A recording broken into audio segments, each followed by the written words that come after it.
Olá pessoal, tudo bem? Bom, a gente vai começar aqui a nossa aula hoje sobre tipografia. Queria primeiro comentar que achei muito legal as postagens de vocês sobre identidade visual. Dessa vez não vou comentar uma por uma, mas acho importante também que vocês olhem umas as dos outros e façam os comentários também, para vocês irem se acostumando com isso, né? Mas achei que tem exemplos ali muito interessantes que vai servir para a gente voltar a comentar posteriormente. Bom, a gente vai falar hoje sobre tipografia, a gente vai começar hoje nessa aula, na próxima aula a gente vai continuar falando mais um pouquinho sobre tipografia, mas antes de eu entrar no conteúdo da aula, eu gostaria de mostrar para vocês o que vocês têm que fazer para a próxima semana, tá? Que está lá na nossa sala do Google Classroom. Então eu já postei aqui duas atividades, né? Se vocês entrarem aqui por atividades, fica até mais fácil, tá? Dessa vez tem duas coisas, tem o software e tem a leitura. Vou abrir aqui a leitura primeiro. A leitura eu coloquei 3 textos que eu gostaria que vocês dessem uma lida, tá? Então esse primeiro aqui, Design para quem não é designer, é o texto inicial, para quem não tem tanta prática com design, mas dá dicas interessantes, então comecem por esse. Depois a gente tem um outro texto que é o Manual de Tipografia, algumas páginas desse manual que é muito bom, já um pouco mais avançado, vai falar sobre grid, diagramação, vai ser bem importante que vocês leiam também, porque vai servir para o exercício que a gente vai fazer a partir da próxima aula, tá? E o último é um texto sobre tipografia digital da Priscila Farias, que é professora lá na FAO. Esse é um texto complementar, né?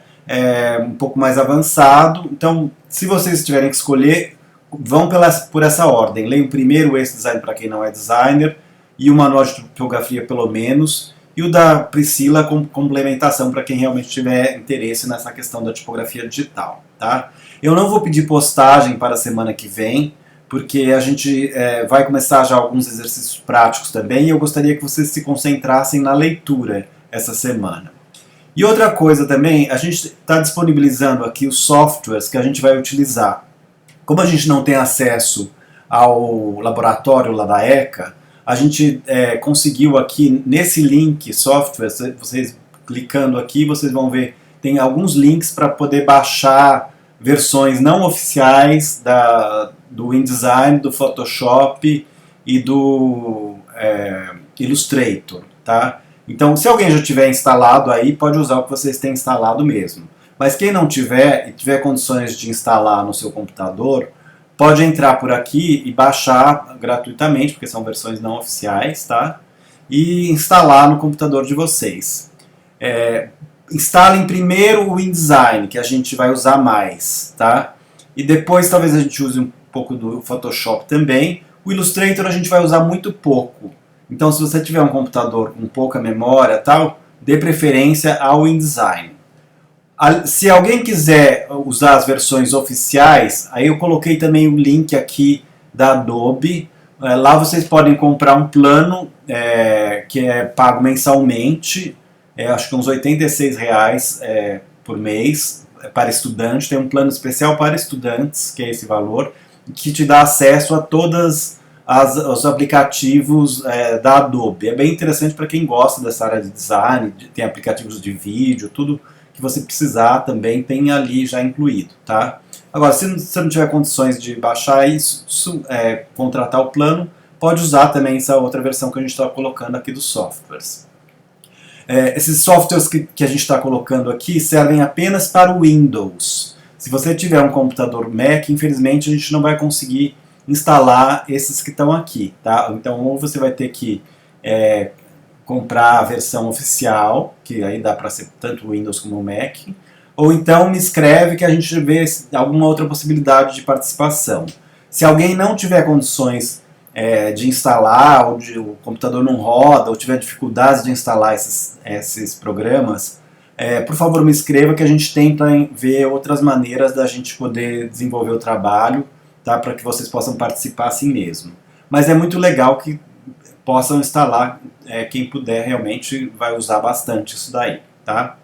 Bom, além disso, então, tem os textos, essas são as atividades para a semana que vem. Para a semana que vem não tem postagem. Eu espero que vocês já estejam com o software instalado na semana que vem, porque aí com o software a gente vai fazer já a aula da semana que vem, e vai pedir um exercício para vocês, tá? Então eu vou até postar durante a semana uma pergunta lá no grupo de Facebook, perguntando se todo mundo conseguiu instalar ou não, tá? Então, por favor, vocês me respondam. Isso é a única coisa que vocês vão ter que fazer durante essa semana, é instalar e me responder essa pergunta. Bom, vamos falar um pouquinho sobre tipografia, né? Que é um dos termos mais importantes dentro do design.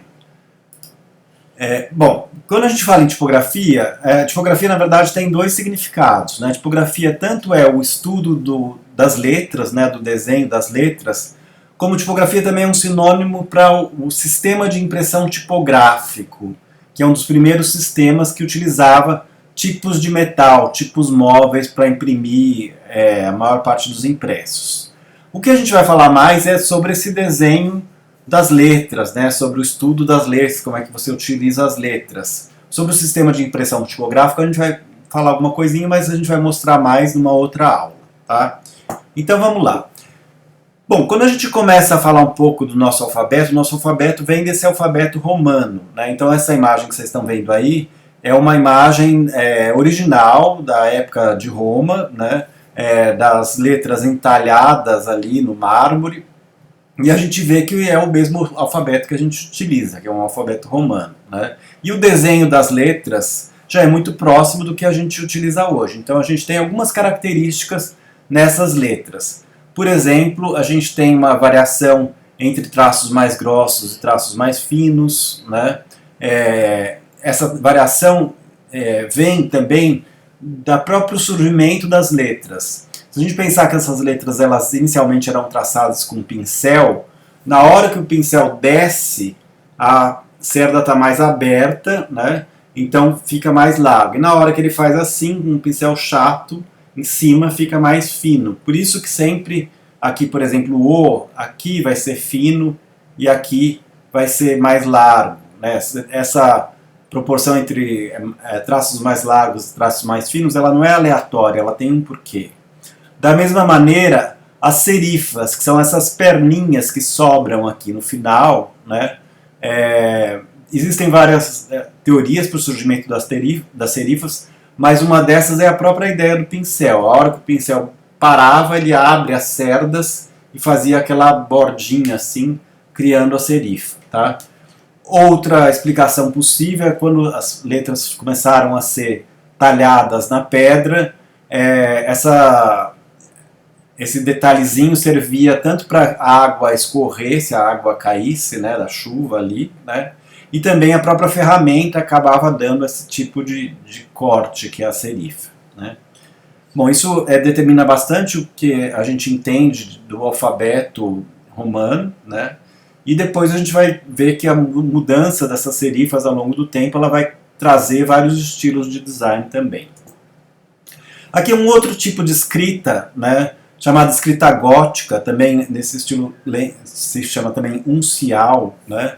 E feita com um pincel também, né, chato, a gente vê que tem um outro formato, mas é um outro alfabeto gótico, que algumas letras têm um desenho um pouco diferente do nosso alfabeto que a gente conhece, né? Então, era um tipo de escrita muito utilizado, principalmente durante a Idade Média e até depois, principalmente nos países de origem germânica, né?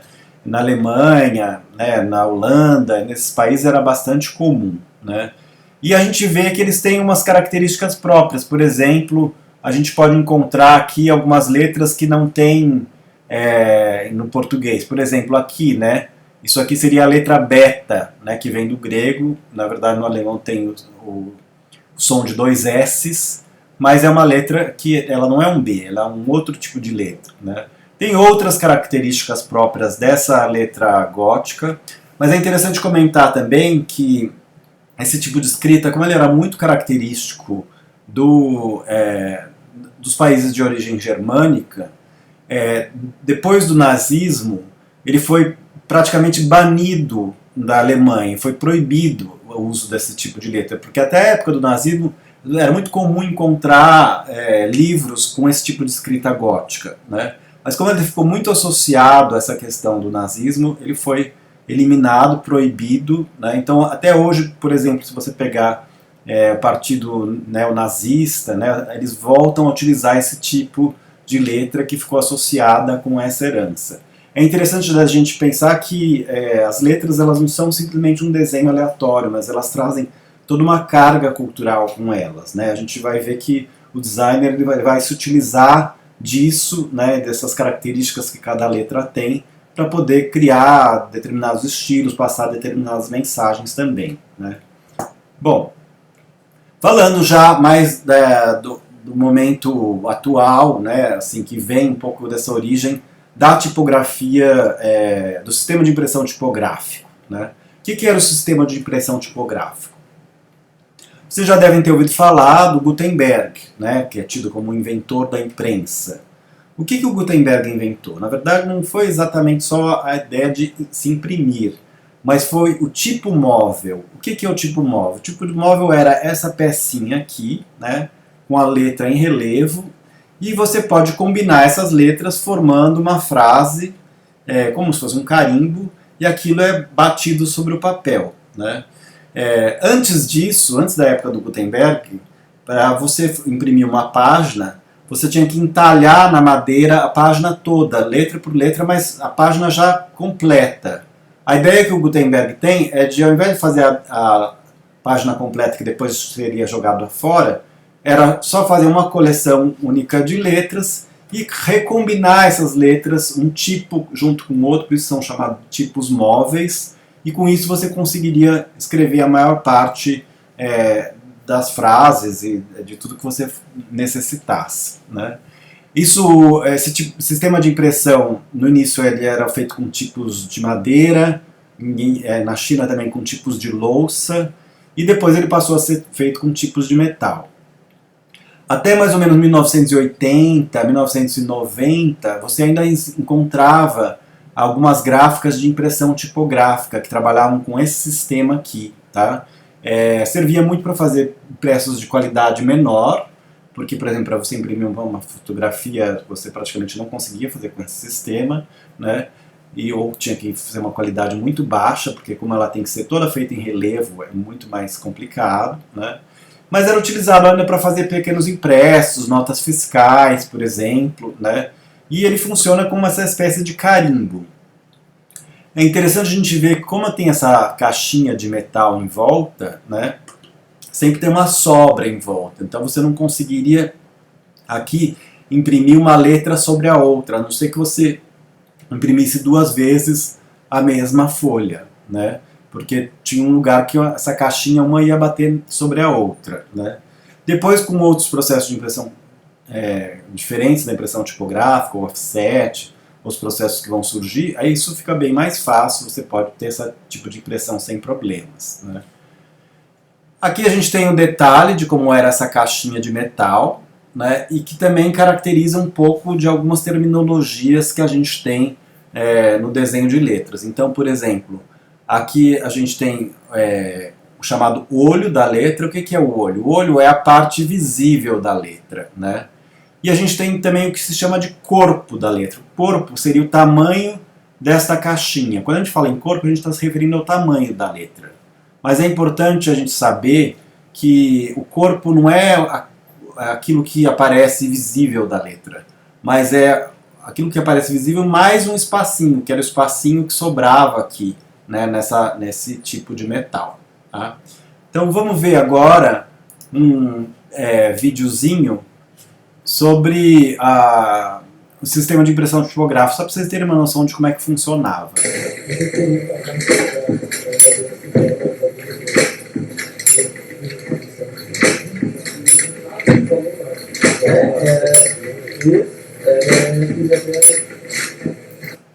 Bom, essa é uma máquina bem simples, chamada máquina Minerva, né? Isso aqui funcionava da seguinte maneira: nessa parte aqui está colocado os tipos de metal, né? Eles estão são montadas as frases, amarradas, colocadas ali, e aí o cara vai colocando um papel e tem esses rolos de tinta que passam sobre essa espécie de carimbo, e aí o papel vai batendo na máquina aqui, dos tipos de metal, e assim vai carimbando. Esse era o sistema tipográfico. Tá? Bom, voltando aqui às nossas imagens, Aqui a gente explica um pouquinho melhor, né, essa ideia do que é o olho e o que é o corpo, né? Então o olho realmente é a parte visível, está dentro disso que a gente está vendo aqui, né? E o corpo, ele é um pouquinho maior, ele tem um espacinho para baixo e um espacinho para cima, geralmente, né? Quando a gente fala em corpo, a gente fala nisso até hoje, mesmo que a gente não trabalhe com esse sistema de impressão mais, a gente está se referindo a uma medida, né, que geralmente, usualmente ela era um sistema de medidas chamado pica, que é um sistema de 12 pontos. Então, por exemplo, aquilo que a gente usa lá no Word, corpo 12, são 12 pontos, né, 12, equivaleria a 12 pontos de pica. Quando passou para o sistema digital, tem pequenas adaptações, mas basicamente é mais ou menos isso. Tá? O que a gente está se referindo quando a gente está falando ao corpo é esse espaço também, que embora a gente não veja mais a caixinha lá de metal, é esse espaço que sobra também um pouquinho para cima, um pouquinho para baixo. Tá? Existem algumas diferenças aqui, por exemplo, entre o corpo da letra e o olho. Todas essas frases que vocês estão vendo aqui, elas estão no mesmo corpo. Então estão, por exemplo, no corpo 12. Tá? Só que como elas são fontes diferentes, cada uma tem um olho diferente. Então uma parece que é bem pequenininha e outra parece que é bem grandona. Né? Então nem sempre o corpo basta para você ver o tamanho da letra. Né? O corpo ele vai te garantir que essas letras, por exemplo, elas estão todas no mesmo alinhamento, na mesma espaço entre as linhas aqui. Mas a altura de cada uma delas varia um pouco, né, de acordo com o olho de cada uma delas. Então, por exemplo, vocês já devem ter tido a experiência de precisar fazer às vezes um trabalho escolar, né, acho que isso vocês sabem fazer bem, e às vezes você faz aquele trabalho, o trabalho ficou muito pequenininho, né, assim, muito curto, o professor pediu 4 páginas, você só escreveu 3 páginas, né? Se está na fonte Times, por exemplo, uma das coisas que alguns alunos mais espertos costumam fazer é mudar a fonte de Times para Arial. Né? Arial é uma letra que tem um olho muito maior, então ela vai preencher muito mais páginas do que uma letra Times, que ela está no mesmo corpo, mas ela é menorzinha, né? Ela tem um olho menor. É a mesma coisa que a gente está comentando aqui. Tá? Outra coisa que é importante da gente falar é sobre essa nomenclatura caixa alta e caixa baixa, que vocês já devem ter ouvido falar também.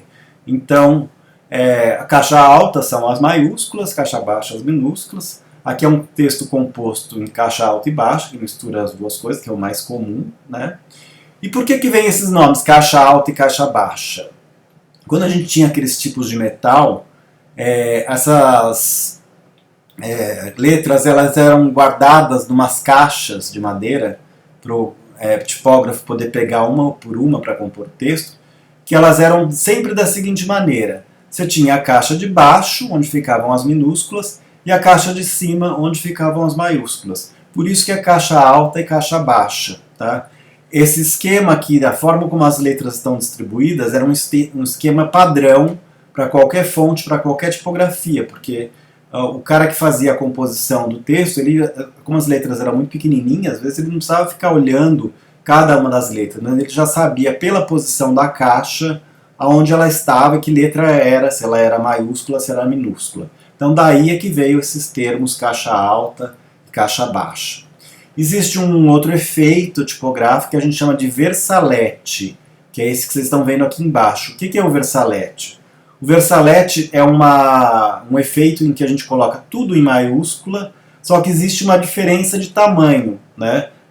O que se representaria a maiúscula mesmo é maior, e o que seria minúscula, ele usa o mesmo desenho da caixa alta, só que ele está num tamanho menor, equivalente à caixa baixa. Tá? Então isso é um efeito chamado versalete, que geralmente remete a uma coisa um pouco mais clássica, um pouco mais sofisticada, que utiliza esse tipo de efeito aqui. Né? Outra coisa que é legal de falar é que nem sempre você utilizar tudo em caixa alta, você vai ter uma leitura maior. Muitas vezes você utilizando a caixa alta e baixa, você vai ter até uma legibilidade melhor do que você utilizar tudo em caixa alta. Então é importante pensar um pouco nessas coisas, tá? A gente pode usar a caixa alta para dar alguns destaques, se a gente quiser, mas outra maneira também é você usar a caixa alta e baixa mais grossa, né, bold, ou então mudar a fonte. São várias maneiras que a gente pode fazer essa avaliação para criar um layout interessante. Bom, existem várias classificações dos tipos de letra, né? No texto, inclusive, que eu passei para vocês, vocês vão ver isso com mais detalhe, tá? Existem classificações bem detalhadas, você pegar cada livro, ele vai trazer uma classificação diferente, mas aqui está a classificação um pouco mais básica, que serve para a gente entender um pouco esse sistema tipográfico. A gente tem as letras que são sem serifa, né? As letras com serifa, então a serifa, como eu falei para vocês, são esses detalhezinhos aqui na ponta das letras, né? A gente tem os manuscritos de vários tipos, tanto manuscritos assim um pouco mais grosseiros, parece uma letra mais informal, mais manual, como manuscritos mais caligráficos, né, que lembram aqui essa letra de convite de casamento. Ou a gente tem uma coisa que é intermediária, na verdade, que seriam as letras chamadas cursivas, que elas não são exatamente um manuscrito, mas elas lembram, por causa dessas ligaduras que elas têm, né, que parece que uma letra emenda na outra, elas lembram o manuscrito. Então a gente pode incluí-las aqui também. E uma última classificação é o que a gente chamaria aqui de letras fantasia, que são todas aquelas mais carregadas de informação, que elas não têm, às vezes não se encaixam muito nesses outros termos aqui, e elas geralmente têm uma graça, ou têm uma cara mais pesada, são aquelas letras que a gente usa assim para mais para fazer um rótulo, né, para um logotipo às vezes, mas dificilmente você vai escrever um texto muito longo com esses tipos fantasia, que já são muito carregados, não são letras para leitura de textos longos. Entre as letras sem serifa e as com serifa, existem vários usos mais comuns, né, e classificações também. Em geral, as letras com serifa, elas são um pouco mais tradicionais. A gente viu lá que, desde os romanos, né, a gente tinha aquelas letras com serifa. As letras sem serifa, elas já são letras consideradas mais modernas. A maioria dessas letras elas foram criadas no século XX, né, numa ideia de eliminar os ornamentos, né? Vocês lembram que a gente falou lá, quando a gente falou da Bauhaus, do design moderno, toda essa ideia de simplicidade, legibilidade, clareza, eliminar os ornamentos, né? Tudo isso veio com o design moderno. E a partir daí começaram a surgir muitas das letras sem serifa, porque elas eram mais simples, elas não precisavam da serifa, que seria um elemento sem uma função clara, seria uma função mais decorativa, né? Então daí a gente tem o surgimento dessas letras que são principalmente típicas do século XX. A gente também tem alguns usos mais próprios.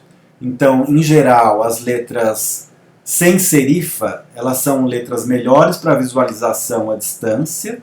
Então, a maior parte das sinalizações são feitas em letras sem serifa, né? E elas também são muito boas para a internet, né? Porque como na tela você tem a luz, né? As letras com serifa elas ficam um pouco menos legíveis, né? Já as sem serifa elas são mais claras para você utilizar num site, por exemplo. Já as letras com serifa, elas são mais utilizadas para você fazer textos mais longos, por exemplo, para livros, para revistas, né? Porque elas cansam menos a visão. As próprias serifas elas formam uma espécie de linha aqui de base que meio que junta um pouco uma letra com a outra e auxilia uma leitura mais rápida, mais agradável, mais corrida, né? Elas são boas para textos longos, tá? Não quer dizer que você não possa usar elas em textos curtos ou também usar mesmo as sem serifa em textos longos.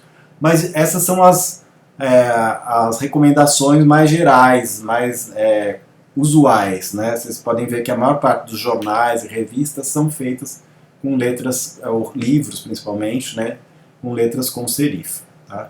Você pode também misturar as duas para criar uma espécie de contraste também, o que é bastante interessante em design.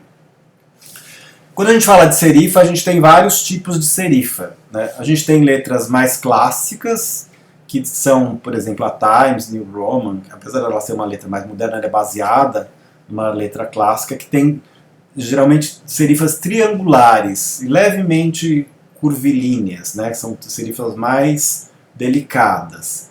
Essas daqui já são um pouco diferentes, já são letras um pouco mais modernas. Então, opa, voltou aqui. Essas daqui, elas têm, por exemplo, serifas mais retas, nesse caso, essas duas, né? Só que um pouco diferentes.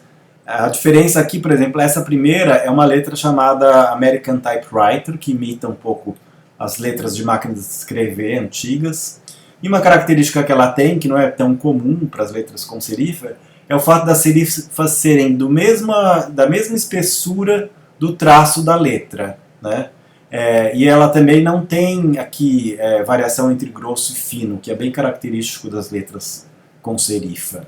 Ela parece uma letra sem serifa, porque ela é mais por igual aqui, né? E ela tem essa serifa bem pesada, o que lembra um pouco essa letra de máquina de escrever, né? Em geral, as mais clássicas, elas têm uma letra menor, uma serifa menorzinha, mais delicada. Essa daqui, ela tem uma variação bem grande, até exagerada, né? Então ela lembra um pouco aquela letra de carimbo, de embalagem, né?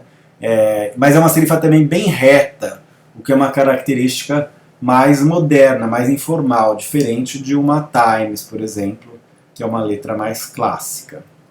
E essa daqui é interessante porque ela é quase sem serifa, né? A serifa dela é quase integrada, ela tem uma serifa triangular, mas ela se integra muito bem aqui e muito sutilmente, né, no desenho da letra, lembrando muito uma letra sem serifa, né, até pelo fato de ter pouca variação entre traços mais finos e traços mais grossos, né. Então são letras com serifa já um pouquinho diferentes das mais clássicas.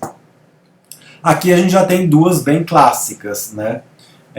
A Bodoni é uma letra ainda mais antiga do que a Times Roman. A Times Roman, embora ela seja baseada num tipo clássico romano, ela é uma letra que foi inventada também no século XX para o jornal The New York Times. Tá? A Bodoni ela já é bem mais antiga, mas ela foi considerada uma letra moderna quando ela foi inventada, porque ela tinha essas serifas bem fininhas e bem retas, né? Ela seria um desenho um pouco menos clássico do que, por exemplo, a Times, que é mais suave essa variação das serifas, né? A gente vê que já tem uma certa diferença.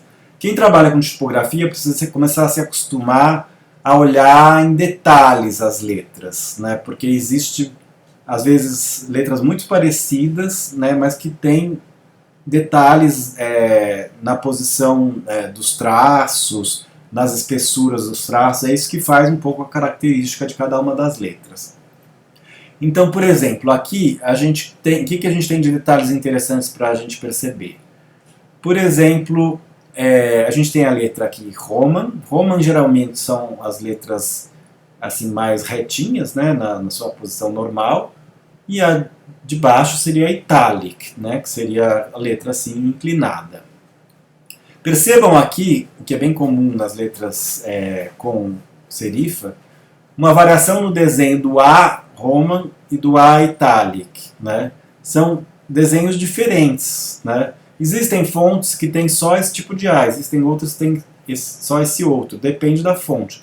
Nesse caso aqui, na hora que ela passa para o Italic, ela tem um outro desenho de fonte. Isso é importante saber. O Italic já é uma letra que foi desenhada pelo próprio designer. Não foi simplesmente pegar essa letra e entortou ali para ela ficar inclinada. Ela tem um desenho diferente. No E a gente também percebe isso, né? Aqui você vê que aqui ele é reto e esse aqui é mais curvilíneo, né? Nessa outra também é a mesma coisa, né? A gente vê que tem essa diferença aqui, essa variação, né? Aqui também varia um pouco, né? A posição dessas letras. Então isso é importante perceber esses detalhes mesmo que fazem essa diferença das letras. Outra coisa, por exemplo, a gente percebe aqui nos números, né, como o da Bodoni eles são cada um de um tamanho, né? Tem uns que vão para cima, outros que vão para baixo, né? Enquanto que aqui na Times Roman é tudo um pouco mais equilibrado. Mas esses números também são bem interessantes para você utilizar, às vezes grande, se você quer fazer um impresso que vai ter uma referência um pouco mais antiga, mas ao mesmo tempo quer criar uma graça, eles têm uma característica um pouco mais decorativa também, até pelo esse tipo de variação que tem aqui, né? Então é interessante começar a prestar atenção bem nesses detalhes mesmo. Bom, outra letra bastante clássica, assim, né, uma letra com serifa, inclusive serifas triangulares, mas um pouco arredondadas, é a Garamond, né?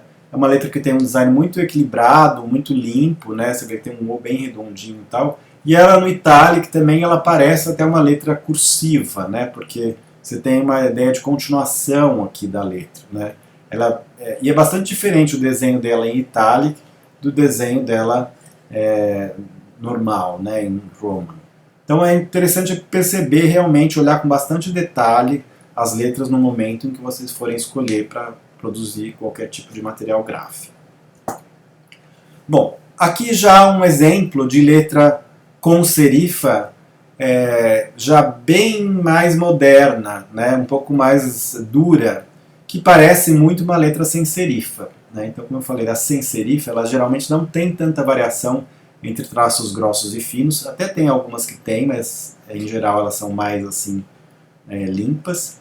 Só que essa aqui ela tem as serifas, né? E tem serifas da mesma espessura da largura da letra, aqui do traço da letra, né? O que dá essa cara um pouco mais pesada, né? Parece um pouco aquelas letras de uniforme de futebol americano, de carimbo também, né? Vai lembrar um pouco esse tipo de coisa. E ela é bem geométrica, a gente percebe aqui, né, por exemplo, esse A tem uma bolinha bem redondinha mesmo, né? É tudo bem arredondado, bem dentro de uma certa unidade de espaço, né? O que acaba dando essa característica mais dura um pouco, né? Não é uma letra tão suave como a Garamond, que a gente acabou de ver, que tem uma suavidade maior, você tem essa variação aqui, né, do grosso e do fino, você tem algumas nuances de detalhes que lá não tem mais, né?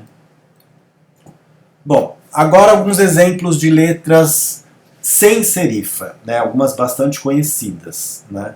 Elas, em geral, as letras sem serifa, elas são aparentemente mais parecidas entre si, você tem que olhar com mais atenção para distinguir uma da outra, mas elas não são iguais, né? Então a Universe e a Futura são letras bastante diferentes, né? Uma das características bem claras, por exemplo, da Futura, é que ela só utiliza esse A bolinha, ela não tem esse tipo de desenho. E a Universe só utiliza esse tipo de A, né? Existem algumas letras que são mais fáceis de você reconhecer as diferenças de uma fonte para outra. Então, por exemplo, o A é um exemplo, o C costuma ser uma variação grande também. Então, por exemplo, se a gente vê o C minúsculo, nessa daqui, o C ele é cortadinho assim, né?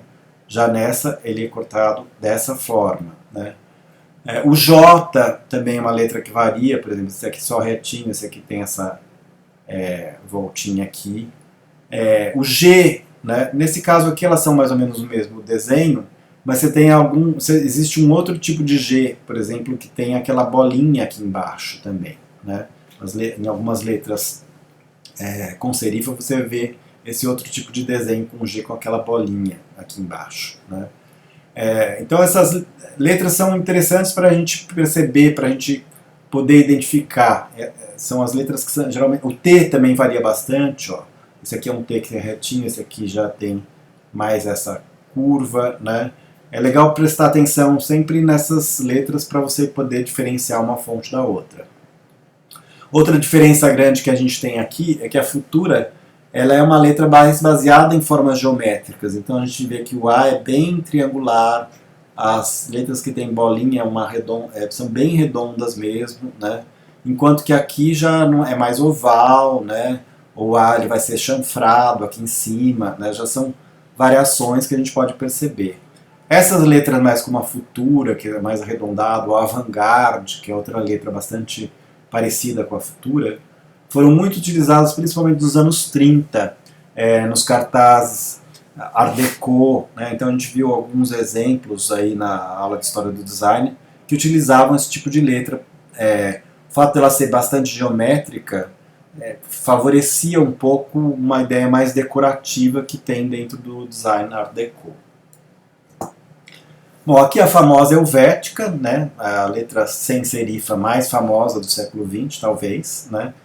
A Helvética, ela foi inventada em 1957 pelo Max Midinger, na Suíça, né? Ela é bastante identificada com o chamado design suíço, né? Do qual a gente já falou, que se tornou também como uma espécie de estilo internacional a partir da segunda metade do século XX.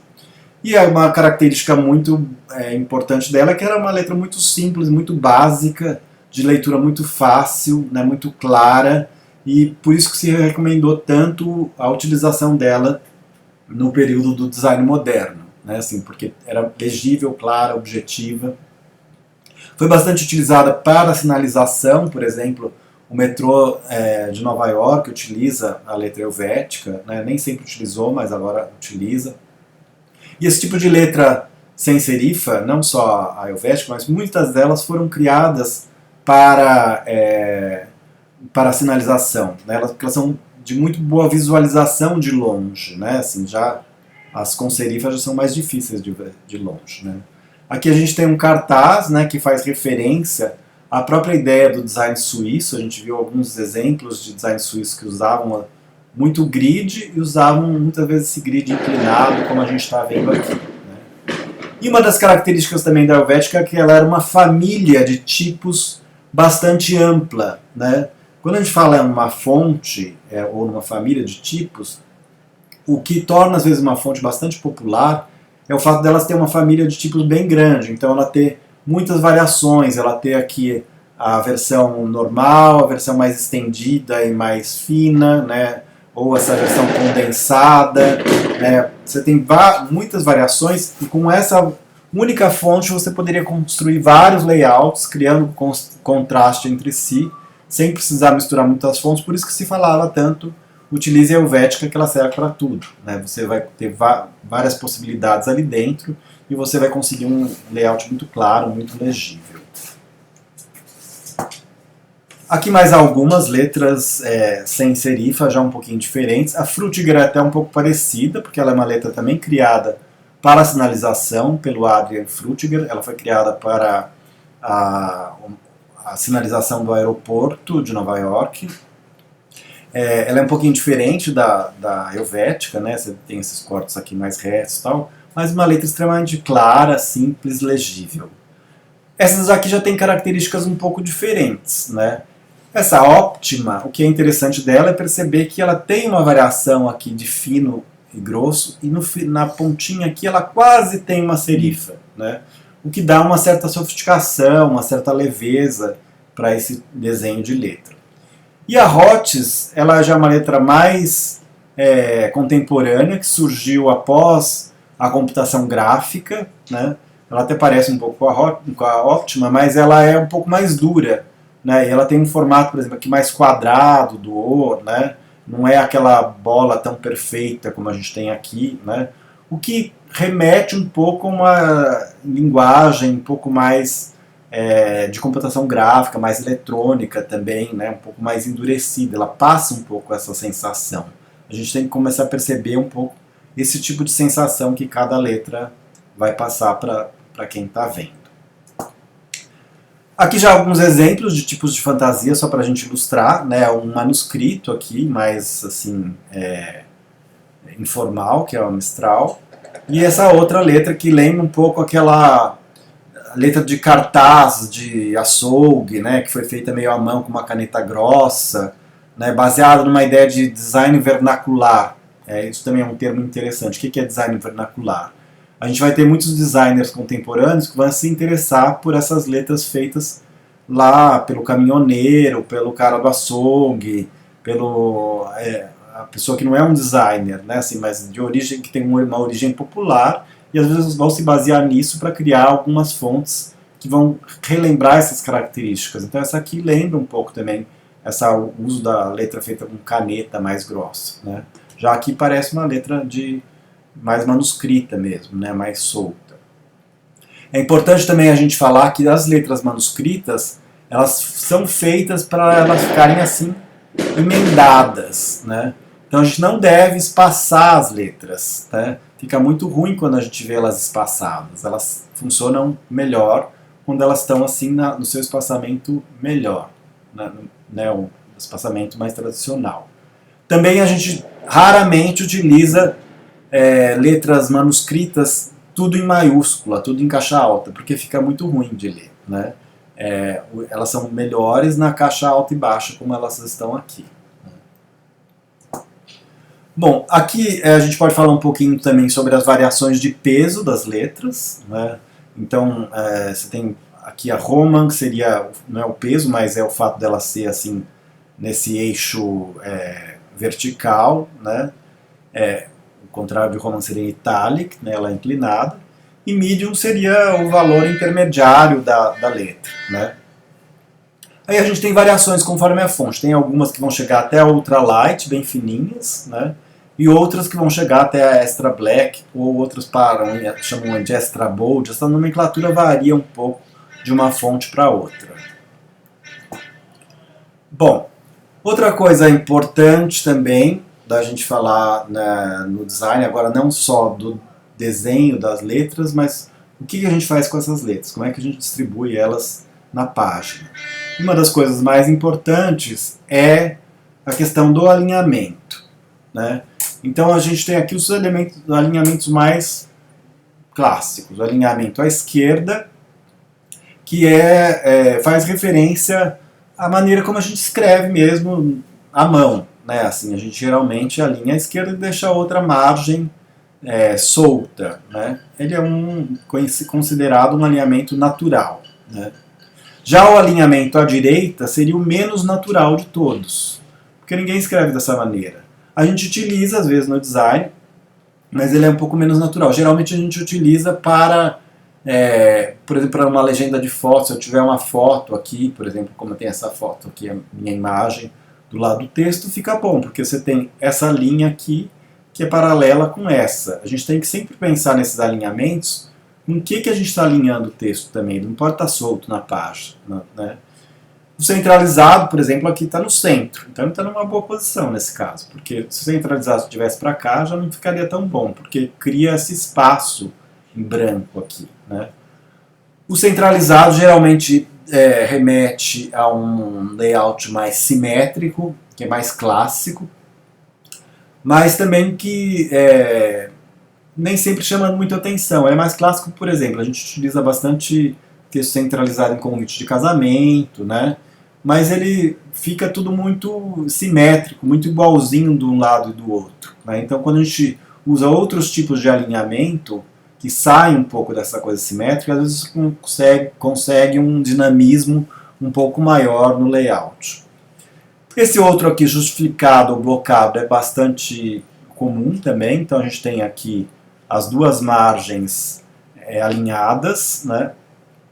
Só que ele tem, às vezes, alguns problemas. Nesse caso aqui, até deixei alguns problemas aparentes para vocês poderem identificar.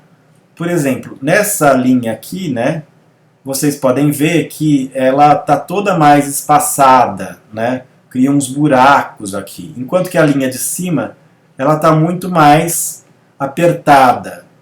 Isso nem sempre acontece, mas acontece muitas vezes quando você tem um corpo grande, né, uma letra grande, para uma largura de coluna bem pequena. Porque às vezes, como ele tem que forçar essa margem aqui, ele joga automaticamente uma palavra para a linha de baixo, e às vezes ficam linhas mais espaçadas e outras menos espaçadas, o que nem sempre é muito agradável.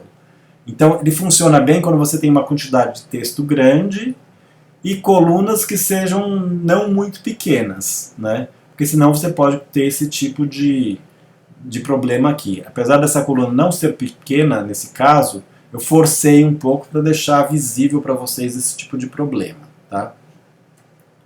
Então, depende muito de como você vai usar no seu impresso. Você tem que fazer essas escolhas.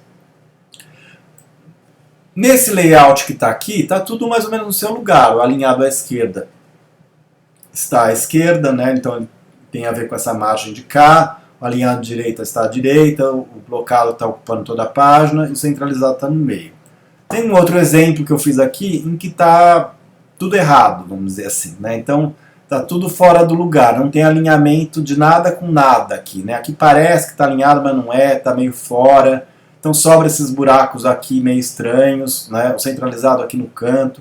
Esse alinhado à esquerda, ele também está criando esse buraco aqui e ao mesmo tempo não está alinhado com o de cima, né? Então isso seria um alinhamento ruim, né? Assim, em que as coisas estão simplesmente jogadas ali na página sem ter um pensamento por trás. Às vezes você pode querer quebrar propositalmente os alinhamentos mais tradicionais, mas tem que saber fazer isso, não é simplesmente jogar em qualquer lugar no espaço, tá? Isso é importante prestar atenção, tá? Então prefira buscar um alinhamento, tanto alinhar por cima, ou alinhar com a página, ou alinhar com algum elemento que tem do lado, uma fotografia, né? Ou se, por exemplo, você vai usar o centralizado, coloca uma fotografia centralizada aqui em cima, passa ele para o centro da página, né? Se é à direita, também geralmente tem que ter alguma coisa alinhando aqui desse lado, tá? É bem importante prestar atenção nesses detalhes. Nesses textos que eu estou disponibilizando para vocês, tem mais algumas dicas sobre isso e a gente vai fazer uns exercícios também para poder treinar isso um pouco, tá? Bom, aqui é interessante também da gente ver um trabalho de uma dupla de artistas visuais que vão usar a tipografia de uma outra maneira, e inclusive a questão do alinhamento. Então eu vou mostrar aqui o site deles, né? Peraí, deixa eu achar ele aqui. Por exemplo, esse é um trabalho desenvolvido por essa dupla que eles chamaram de o mundo alinhado à esquerda, o mundo alinhado à direita, o mundo centralizado. E eles criaram essas imagens aqui. Como é que eles fizeram? Eles pegaram um mapa mundi, dividiram esse mapa em pedacinhos, em linhas, como se fossem letras, e aí jogaram num programa de design gráfico e mandaram alinhar à esquerda, centralizar e alinhar à direita. Então você tem toda a massa dos continentes distribuídas de uma outra maneira aqui. Aqui fica bem mais claro também para vocês verem isso, né? Como que eles dividiram, partiram desse aqui e foram criando essas estruturas. É muito interessante você pensar nisso, né? Porque tem também uma mensagem aí por trás dessa brincadeira, o que seria o mundo alinhado à esquerda, o mundo alinhado à direita, o mundo centralizado, né? Mas é muito interessante como eles usam esse código da tipografia para falar de outras coisas. Tem outro exemplo aqui de trabalho deles, por exemplo, eles criam essa fonte chamada Helvetica Concentrated. Então essa aqui é a Helvetica tradicional, criada lá pelo Max Miedinger. O que eles fizeram aqui foi tentar calcular mais ou menos quanto queria de tinta para construir esse A, quanto construiria o B, e assim por diante, e concentraria toda essa tinta dentro de um ponto, né? Então cada um desses equivale lá ao de cima, né? Então, por exemplo, você vê que o 1 é fininho, tem um pontinho mais fininho, um pontinho menor, né? Então cria uma fonte apenas com essas bolinhas. E aí eles reproduziram esse cartaz do design suíço usando essa fonte. Então se torna uma obra abstrata, né? Mas é bastante interessante também, porque eles acabam criando uma fonte que não é uma fonte para ser lida, é uma fonte que é simplesmente um código, né? Eles têm vários trabalhos nesse sentido. Ó, aqui também outras frases escritas com essa mesma fonte. Eles têm vários trabalhos que brincam com a tipografia. Aqui um outro exemplo. Eles criam uma fonte aqui, que a fonte ela também não é para ser lida, mas a letra A equivale a um tracinho, a B a 2 tracinhos, a C a 3 tracinhos, e assim por diante. Aqui tem um alfabeto inteiro.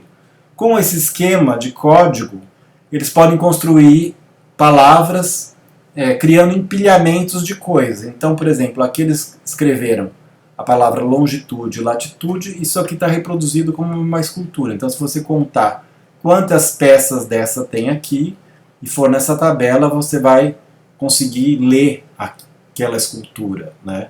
É uma ideia um pouco fora do tradicional, mas é interessante a gente pensar na tipografia assim como esse código, como esse sistema que pode servir para articular várias outras coisas, vários pensamentos, né? Então, quem quiser mais interesse, depois eu vou disponibilizar também lá no Facebook o link do site deles. O trabalho deles é todo baseado nessa ideia de tipografia. É uma tipografia para não ser lida, né? Mas para fazer a gente pensar nesse código. É bastante interessante, né? Vale a pena a gente entender um pouco de tipografia de uma forma mais ampla, né? Bom, outra questão importante também que a gente tem no design é a questão da entrelinha, né?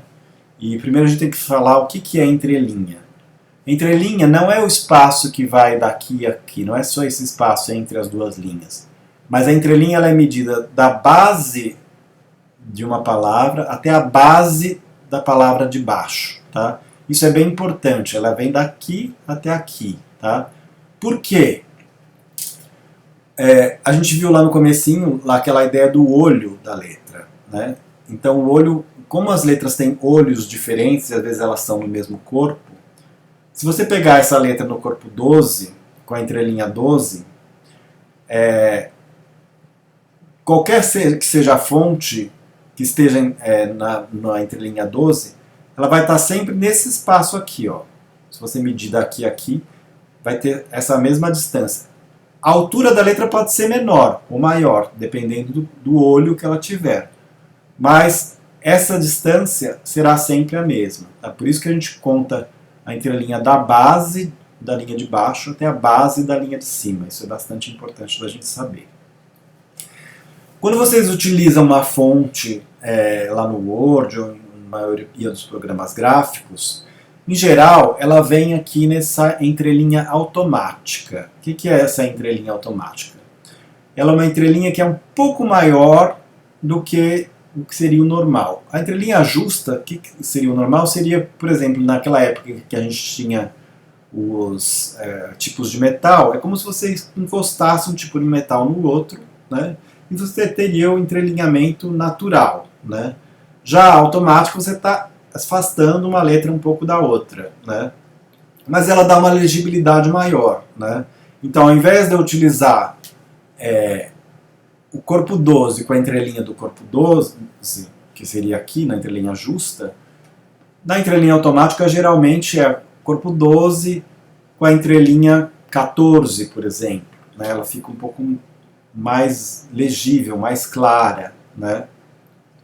Em geral, vem aquilo já como um padrão dos programas, tá? Nessa entrelinha automática. Aqui já é a entrelinha mais aberta, né? Você pode abrir ela bastante. Ou a entrelinha fechada, também chamada de entrelinha negativa. O que é entrelinha negativa? Porque a entrelinha ela é menor do que o corpo da letra, então você tem essa sobreposição aqui, né? O que às vezes dificulta muito a leitura. É importante a gente falar também que esse tipo de efeito ele começou a ser mais utilizado depois do surgimento da computação gráfica, porque você pode mexer mais facilmente nessa entrelinha, e isso aqui, que até era considerado pouco legível, né, considerado um defeito, começou a ser usado quase como uma provocação pelos designers pós-modernos, como a gente já falou lá pelo David Carson, para criar uma espécie de ruído visual, né? Mas em geral ela não é muito utilizada, né?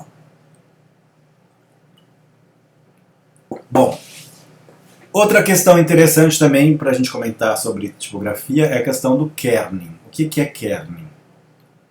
O kerning é um espaçamento entre uma letra e outra que já é previsto pelo designer quando ele cria o desenho da letra, né?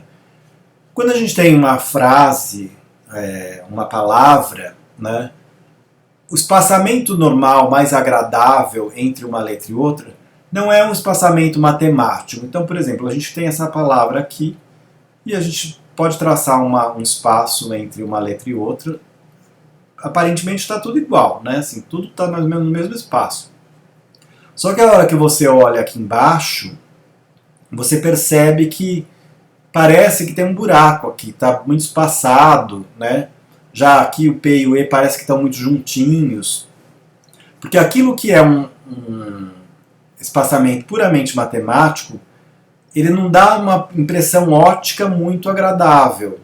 Então aqui já é bem melhor, já tem uma correção, né? Aqui tem um kerning, já foi feita um ajuste que o designer propôs, em que, por exemplo, a gente vê aqui o I, entre o Y e o T, ele quase não tem espaço, o Y até entrou um pouco para dentro do T, né? Diferente daqui que ele está para fora, né? Aqui já ficou bem pequenininho, já nesse caso teve que abrir um pouco mais o espaço para dar uma visão mais agradável do que essa daqui, né? Em geral, as fontes bem desenhadas, elas já têm esse sistema de kerning que vem já pré-definido pelo próprio designer. Existem algumas regras para isso, que a gente não vai entrar muito em detalhes, mas, por exemplo, quando você tem esses espaços vazios, às vezes a letra entra um pouco, depende muito dos pares de letras.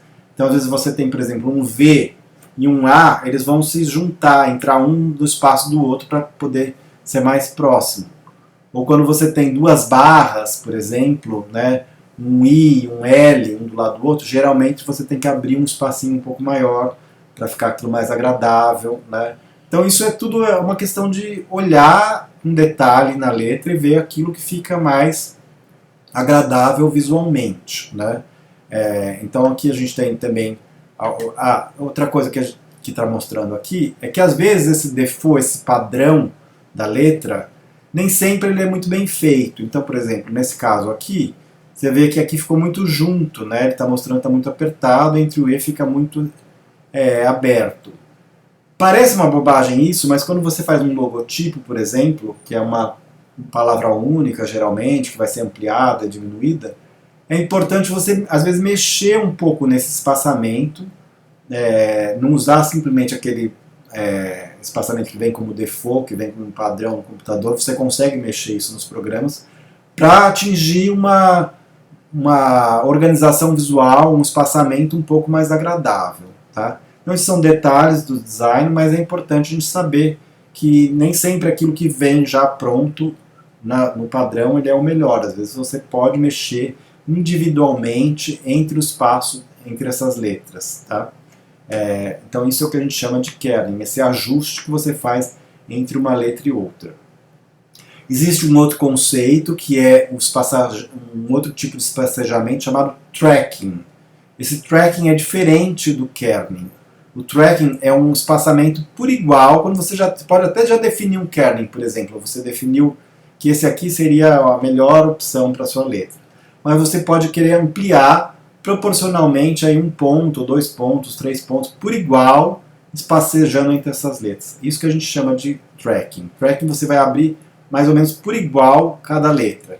Já o kerning não, ele depende desse par de letras, se é um A com um V, se é um P com um E, como é que uma letra encaixa melhor, já é essa coisa do desenho específico da própria letra mesmo, que serve para você mexer numa letrinha ou outra com pequenos detalhes. Isso já é uma coisa bem específica, né? Nem todos vocês vão precisar mexer com isso, mas quem trabalha com design mesmo, principalmente na criação de logotipos, vai prestar atenção nesses detalhes. Bom, outro conceito importante também da gente falar é o conceito de capitular, né? O que é capitular? Capitular geralmente é essa letra maior, pode ser uma ou duas, ou até mais letras, né? Que ocupa um espaço de mais de uma linha, né? Às vezes ela aqui está com 3 linhas, ela pode ser com 4, né? Você tem variações aí. Que são as letras geralmente que abrem os capítulos, né? Assim, livros mais clássicos. Elas vêm dessa origem aqui, né? Isso aqui é um exemplo de letra capitular da Idade Média, um manuscrito medieval. Você tem esse D aqui que ele é bem grande e ele abre um pouco o capítulo. É daí que elas vieram, né? Que elas surgiram, esse tipo de letra capitular. Que a gente usa hoje também, em alguns casos, né? Remete a uma coisa mais clássica, mais de história tradicional, né? Não é sempre que você vai usar, mas existe essa possibilidade de uso também, né? Que se chama capitular. Bom, uma coisa super importante da gente pensar quando a gente trabalha com tipografia é a questão do contraste, principalmente para quem está começando a trabalhar com tipografia. É muito interessante eu ter um contraste entre uma fonte e outra, se eu misturo fontes num mesmo impresso, né? Então a gente vai trazer aqui um conceito que inclusive está no texto que eu passei para vocês. Esse primeiro texto aí do design para quem não é designer vai falar disso com mais detalhe. Ele vai falar de 3 tipos de composição tipográfica. Um primeiro que ele vai chamar de um layout concordante. Então seria esse exemplo que a gente tem aqui. Por exemplo, nessa frase eu estou usando uma única fonte, mas eu tenho uma variação de peso. Aqui ela está em bold, nessa palavra também ela está em bold. Está harmônico, está agradável, é uma solução simples, mais clássica, em que eu consigo criar um certo contraste, né? Mas dentro de uma única família, né? Em geral não tem muito erro se você fizer esse tipo de coisa. Você não vai misturar uma fonte com a outra, você vai escolher uma fonte única e variar apenas o peso, né? Isso é o que a gente chama de um layout concordante. Esse último aqui também seria uma versão interessante, que é o contrário desse aqui de cima, que seria o que a gente chama de um layout contrastante. Então a gente percebe que existe um grande contraste entre essas palavras que estão em bold e essa tipografia aqui, que é uma outra tipografia, uma outra fonte, né, e mais fina também. Nesse caso, além da diferença entre o bold e a letra regular, você tem a diferença de que essa letra aqui ela é uma letra sem serifa, e essa letra aqui é uma letra com serifa, um pouco mais clássica. Então, o desenho já cria muita diferença, já cria um contraste, você deixa bem claro para quem está vendo o seu layout que você realmente quer deixar aquele contraste marcado. É uma opção importante também. Quem vê o seu impresso tem que saber, será que aquilo que ele fez foi de propósito ou foi por acaso? É sempre importante deixar claro que foi de propósito, que você criou um contraste realmente que é para ser visível. Já esse exemplo aqui do meio já seria um mau exemplo, em que você não tem um contraste adequado. Então seria o que a gente chama de conflitante, né? Porque o que eu estou fazendo aqui? Eu estou usando várias fontes diferentes para tentar criar um contraste, mas um contraste que não é suficiente e que acaba criando mais um conflito do que um contraste. Então, por exemplo, a gente vê aqui essa palavra tipografia, ela está numa fonte diferente do resto dessa frase, né? Ela é um pouquinho maior, mas ela não chega a ser muito visível, então você não sabe se foi um erro ou se foi de propósito. Tem outros exemplos aqui, por exemplo. Aqui a palavra escrita que está só em itálico, essa outra já é uma outra fonte, essa já é outra. Só que elas são todas tão parecidas que você não consegue ver aonde que você realmente está querendo criar o contraste. Então é isso que a gente chama de um conflito, né? Não é um contraste, ele está só uma coisa assim, parece que está meio errada, que a pessoa não sabia muito bem o que fazer, tá? Então prefira, ou você vai fazer uma coisa bem contrastante, ou então procure fazer uma coisa mais na mesma família, mais concordante. São opções melhores. Já o conflito já é um pouco ruim, tá? Deem uma olhada no texto Design para quem não é designer, tem mais exemplos, vocês vão entender isso aí um pouquinho melhor. A gente usa também essa ideia do contraste e a variação de fontes para criar alguns destaques, né? Então aqui tem um texto composto que mostra alguns destaques. Então, por exemplo, o texto fala alto, você usa um bold, geralmente fala alto, ou então, por exemplo, na internet, né, se você usar tudo em caixa alta, maiúsculo, às vezes é tido como mal educado, parece que você está gritando com a pessoa, né, como nesse caso aqui. Ou então você usar o espaçamento para pormenorizá-lo, né, você cria um ritmo diferente aqui, né. Sussurrar, um tamanho pequenininho, soletrar, você tem vários efeitos aqui que a gente pode criar com essa variação de peso, de espaçamento, de entrelinha, de tamanho, de tipo de letra, de desenho, tudo isso vai trazer algumas sensações diferentes. Só que é muito ruim você misturar tudo isso, por exemplo. Aqui é um exemplo, né, que você tem que dá tantos efeitos em tanta coisa que fica um layout confuso, né? Então use as diferenças, mas para dar um detalhe, para realmente marcar aquilo que você quer mostrar como diferente, como mais importante, por exemplo. Para isso que a gente usa a tipografia, para ressaltar determinadas coisas, para deixar outras coisas menos visíveis, né? É esse detalhe que faz a diferença na composição de tipografia. Aqui um exemplo de anúncios lá do começo do século XX, né, em que essas coisas eram feitas ainda sem um pensamento tão claro. Assim. Então você tem uma mistura tipográfica muito grande que causa uma certa poluição visual.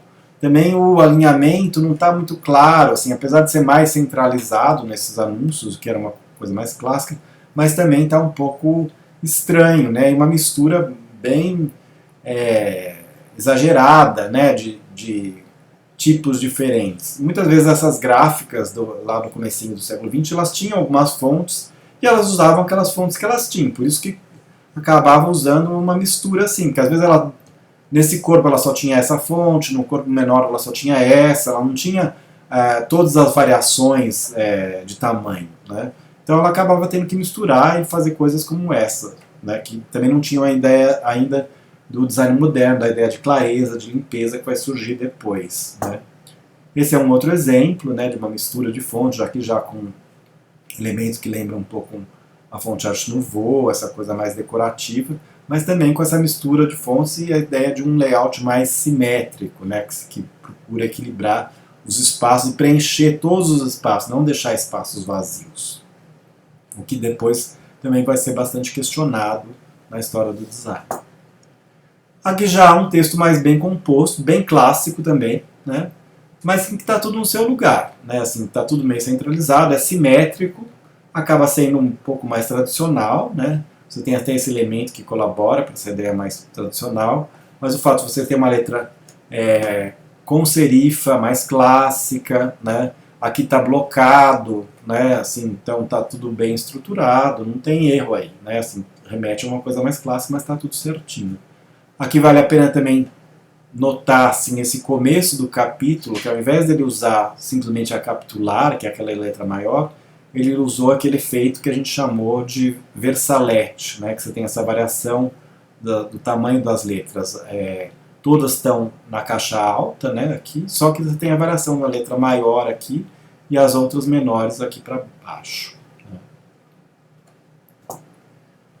Aqui a gente já viu também esse exemplo, né, já do Moholy-Nagy, já que foi professor da Bauhaus, em que a gente vê esse uso da letra sem serifa, né, que foi muito característica do design moderno. E o uso do espaço em branco também, para criar um outro tipo de equilíbrio, que não é simétrico, ele é assimétrico. Você joga uns elementos, só que você joga também com espaço, você cria esse espaço de respiro aqui em volta, né. Existem coisas também para a gente destacar, por exemplo, aqui, que apesar de você ter quase que um único desenho de letras, tem uma variação aqui dela ser mais esticada ou mais estendida aqui embaixo, mas é praticamente uma única fonte, mas você tem uma variação de contraste grande pelo uso do tamanho. O contraste nem sempre se dá apenas através da mistura de fontes diferentes, ele pode se dar através do peso da letra, do tamanho, né, da própria cor, né, do preto e branco aqui em relação ao aqui negativo, aqui em positivo, né? Então tudo isso são formas de você criar contraste, né? O contraste ajuda geralmente a você visualizar as coisas dentro de um impresso. Uma coisa importante também para a gente falar, e depois a gente vai falar disso com um pouco mais de detalhe, é a questão do grid, que a gente já comentou também em outras aulas, né? Então o grid é essa estrutura que está por trás das páginas, né? Então, em geral, por exemplo, todo jornal tem um grid, uma revista tem um grid, um site também, que é essa estrutura, por exemplo, nesse caso aqui da Folha, né, a gente tem a estrutura dela ter essa página central feita em 6 colunas, né? Essas colunas elas têm já um tamanho definido, às vezes você pode abrir uma matéria ocupando 4 colunas ou 3 colunas, mas é sempre dentro desse esquema que vai criar uma espécie de ritmo visual dentro do jornal.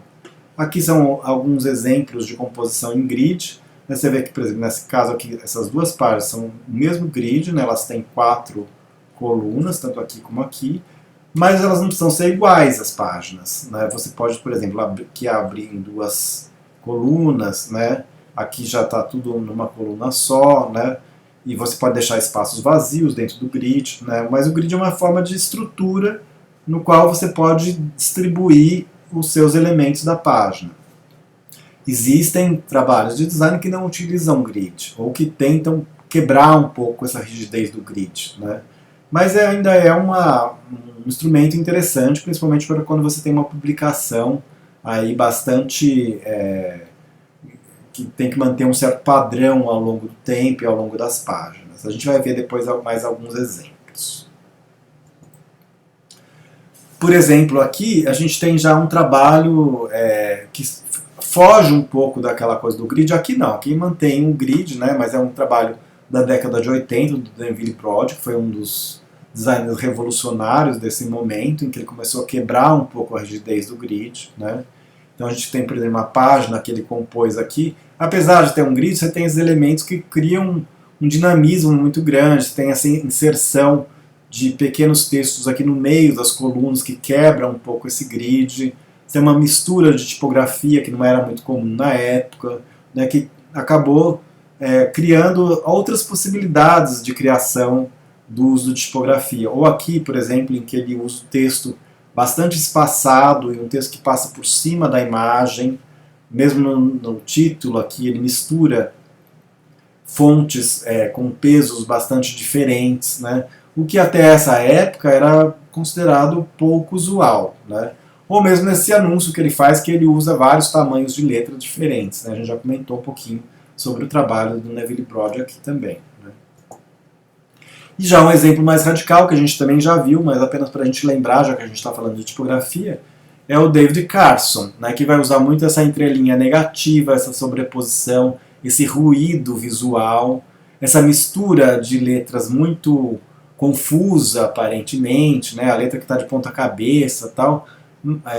Ele é aquele designer que eu já falei para vocês, que era muito ligado ao movimento de skatistas e surfistas, que queriam realmente criar uma ruptura naquilo que estava sendo feito, principalmente a partir da década de 90, já com uma influência grande da computação gráfica e do uso também, o interesse por coisas da rua, por coisas urbanas feitas à mão, né, que esses designers vão recuperar quando surge a computação gráfica, né. Então bastante interessante também da gente ver aqui o trabalho dele. E letras que são tidas com um desenho mais estranho, né, menos convencional, por exemplo. Uma coisa importante também da gente falar em tipografia é falar sobre hierarquia visual, né? Em todo projeto a gente tem que pensar um pouco nisso, né? O que é aquilo que eu tenho que destacar mais e o que é aquilo que eu tenho que destacar menos. Então, por mais louco que meu projeto seja, por mais solto que ele seja, ele tem que ter alguns focos de atenção. Então, por exemplo, isso aqui são uma série de cartazes de oficinas culturais feitos pelo Vicente Gil, que é um designer muito interessante, que é professor da FAO também, em que ele cria esses cartazes Primeiro, assim, é importante falar que isso aqui tem um grid, né? Você vê que todos eles seguem mais ou menos um certo padrão, uma estrutura. Essas letras não estão em qualquer lugar, elas têm uma forma de se apresentar a partir de uma estrutura bem clara. Mas existe uma boa hierarquia visual entre os elementos. Então você vê que, por exemplo, isso aqui que é o nome da oficina, né, é bem grande. Aí depois aqui embaixo vem as informações secundárias e por último no menorzinho aqui, já bem distribuído, né, vem os outros elementos. Então é importante prestar atenção nesse tipo de coisa, assim, nessa variação de peso, de contraste, de formato, de tamanho, que vai criar essa organização visual também, né? Eu vou mostrar também alguns outros trabalhos do Vicente Gil, que são muito interessantes também, porque é um cara que trabalha muito bem com a tipografia. Isso aqui é a capa da tese de doutorado dele, mas eu vou mostrar algumas páginas internas. Então, a gente pode ver, por exemplo, que ele criou toda a tese a partir dessa ideia de tipografia, às vezes misturando coisas mais clássicas, mas já a partir de uma concepção bastante contemporânea, né? E ele vai criar coisas como essa, por exemplo. Isso aqui são as páginas da tese dele, né? Então, olha que interessante isso aqui, né? Parece que porque está muito solto, né? Esse texto ali está jogado, tem uns para lá, outros para cá, mas não está jogado. Na verdade, todo esse espaço em branco, ele está muito bem estudado, né? Os espaços aqui, por exemplo, esses dois olhos aqui, eles entram no espaço aqui, parece um pouco o nariz, né? Você cria um rosto aqui dentro, né? Essa variação de tipografia, ela não é uma variação clássica, mas ela está muito bem clara, ela está muito bem escolhida. Se a gente for vendo outras páginas, apesar de elas serem muito diferentes entre si, tem uma liberdade grande de uso do espaço, você vê que existe um grid por trás também. Então, por exemplo, a gente vê que tem essa letra que sempre aparece aqui, essa linha que está aqui, ela continua aqui, né? O alinhamento do texto, ele segue uma ideia de um certo padrão, né? Essas frases que atravessam aqui. E ele pode variar isso de uma página para outra, né? Só que ele vai manter uma certa estrutura visual que está aí bem presente. Então a gente pode ver várias páginas, aqui são páginas de texto mais corrido, né? Mas aqui a gente, por exemplo, parece que emenda as duas colunas, mas na verdade não emenda porque tem uma pequena variação aqui de tonalidade, né? Mas que cria uma coisa já bem contemporânea, bem diferente do que seria uma tese tradicional. Aqui está bem visível, né? Sim, essa junção. Tem mais algumas outras páginas. Olha, aqui ele vai aumentando o espaço mais clarinho, né? É bem interessante como ele vai usando esses detalhes da tipografia. Ou aqui ele já varia, entra com duas colunas. Mas você vê que é um texto que tem uma composição gráfica que é bem complexa, né? Ele mistura vários elementos, ele mistura tipografias diferentes, né? Mas cria uma coisa extremamente agradável, né? Assim, extremamente atual, extremamente contemporânea também, com referências clássicas também ao mesmo tempo, né? Então é uma ideia de texto muito legal assim da gente olhar também, né? A forma como ele distribui as coisas na página, muito livre também, né? Como a gente está vendo por aqui. Quem quiser pode entrar depois no site do Vicente Gil, também vou colocar o link lá no Facebook, e olhar mais projetos dele que são bastante interessantes, né? Às vezes a gente pode utilizar também a tipografia como uma imagem, não só como texto, né? Então eu coloquei aqui, na verdade, um frame de um vídeo que eu fiz, depois eu posso disponibilizar o vídeo para vocês, é que ele não está na internet ainda. Mas é um vídeo em que eu usei imagens de letras, que são letras de placas, essas placas tridimensionais, eram letras que contavam um pouco a história de um rio, né, esse rio Chattahoochee, que é um rio na Geórgia, nos Estados Unidos. Esse trabalho foi desenvolvido numa residência artística que eu fiz lá nos Estados Unidos, né, que era na frente desse rio, numa universidade lá, e produzi um vídeo um pouco sobre essa história do rio, mas um vídeo mais artístico, em que eu misturei imagens do rio com essa imagem dessas placas que existiam no local, criando uma tipografia que acaba virando uma textura para essas imagens, né? Então, a gente pode fazer com que a tipografia ela não seja simplesmente aquela letra seca, limpa, mas ela pode se tornar imagem também. Em muitos cartazes a gente vai ver exemplos desse tipo também, né? Outra coisa que a gente tem também é, por exemplo, o uso da tipografia ambiental, né? Então a gente tem aqui o trabalho da Paula Scher, né, que é uma designer super importante, e você vê que como ela utiliza a tipografia que serve como sinalização, mas serve como um elemento da arquitetura também, muito interessante também, né? A gente tem várias possibilidades de explorar a tipografia, que não seja apenas a tipografia tradicional para diagramação, mas a gente pode usar ela na arquitetura, a gente pode usar ela no vídeo, na tipografia em movimento, né? Então a gente pode, por exemplo, ver também aqui mais alguns exemplos do trabalho, por exemplo, do Rico Lins, né?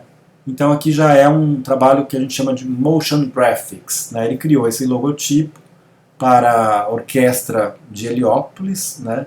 E é muito legal, porque ele cria essa animação que parece que são os movimentos dos próprios instrumentos, né, da orquestra que estão se movendo ali, tem uma coisa muito musical ao mesmo tempo, né, essa animação, né, e existe também a versão parada do logotipo para ser utilizada em elementos impressos, né? Mas essa já é uma área específica da tipografia que a gente vai chamar de motion graphics, né? Que seria a tipografia em movimento, que a gente não vai entrar muito em detalhe, mas é importante a gente saber que isso existe também, né? Outra coisa muito interessante também na tipografia é o próprio design de tipos, né? Assim, você tem designers que criam apenas fontes para você utilizar, e esse design de tipos ele pode ser criado de diversas maneiras. Tanto podem ser aquelas fontes mais tradicionais para texto, para a gente utilizar, como fontes às vezes mais pictóricas, que partem de outras ideias. Por exemplo, o próprio Rick Collins criou essa fonte aqui para Chili Beans, aquela marca de óculos. E toda a fonte ela foi feita com pedaços de óculos. Então, se vocês olharem isso aqui, é um óculos visto de cima, aqui é uma parte do óculos, são tudo feito com fotografias mesmo, são fotografias desses pedaços dos óculos que ele foi quebrando e foi juntando, aqui é o óculos dobrado, né, e criou toda essa fonte, né, bem diferente, apenas com partes de óculos. É muito interessante. Você pode criar uma fonte com o que você quiser. Você pode criar uma fonte com corpo, né? Com legumes, com madeira, com coisas tridimensionais. Ou você pode criar a partir do desenho manual, né? A partir do programa gráfico, a partir da imagem do vídeo, né? Tem uma possibilidade muito grande da gente desenvolver projetos de tipografia também, né? Que se tornam mais imagens pictóricas, né?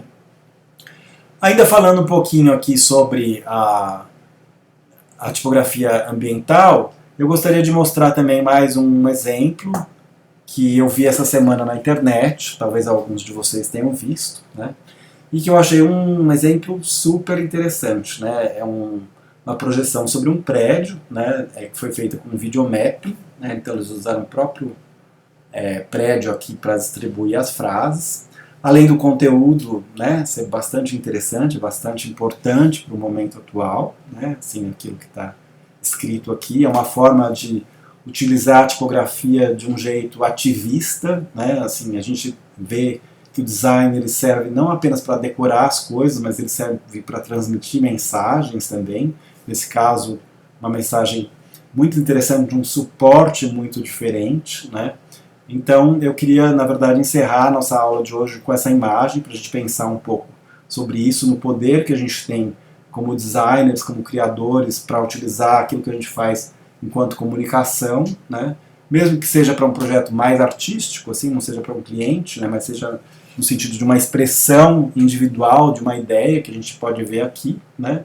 Eu, infelizmente, não sei quem é o autor desse projeto, porque é um projeto que circulou na internet, que apareceu aí de forma um pouco anônima, pode ser que o autor apareça posteriormente, mas mesmo assim a gente vê que tem uma efetividade muito grande, né? Então, vou deixar vocês lendo aí um pouquinho o projeto e observando com atenção, e lembrando também, para vocês não esquecerem então de entrar lá nos nossos links do Google Classroom, né, em que a gente vai ter lá os 3 textos para vocês lerem para a semana que vem, e vocês tentem já instalar os programas, pelo menos o InDesign, para a próxima semana, para a gente poder começar nossas atividades práticas. Lembrando também, se alguém tiver algum problema, por favor me escreva, me avise, tá? Que é muito importante a gente ter esse retorno de vocês. E lembrando também que vocês devem sempre curtir o vídeo aí no Facebook, porque isso serve como presença para vocês, ok? Então, boa observação aí da imagem, né? Espero que vocês tenham uma boa semana, que estejam conseguindo aí enfrentar esse momento meio complicado que a gente está vivendo, mas acho que a gente vai tirar também lições bastante importantes aí desse momento. Um abraço, pessoal, até mais!